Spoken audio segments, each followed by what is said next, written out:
Diabetes in children. Diabetes mellitus is a disorder in which blood sugar, glucose, levels are abnormally high because the body does not produce enough insulin or fails to respond normally to the insulin produced. Diabetes describes a group of conditions with high blood glucose levels, hyperglycemia, caused by decreased insulin production, decreased effect of insulin, or both. Typical symptoms at diagnosis include excessive thirst, excessive urination, and weight loss. The diagnosis is based on symptoms and the results of urine and blood tests. Treatment depends on the type of diabetes but includes insulin injections or other drugs and changes in diet, exercise, weight loss, if overweight. The symptoms, diagnosis, and treatment of diabetes are similar in children and adults. However, management of diabetes in children may be more complex. It must be tailored to the child's physical and emotional maturity level and to constant variations in food intake, physical activity, and stress. Blood sugar. Diabetes is a disorder that affects the amount of sugar in the blood. There are many kinds of sugar.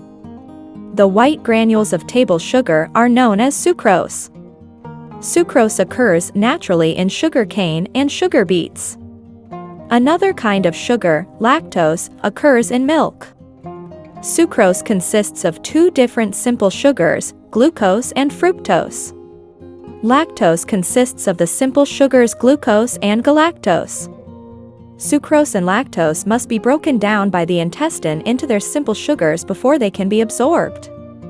Glucose is the main sugar the body uses for energy, so during and after absorption, most sugars are turned into glucose.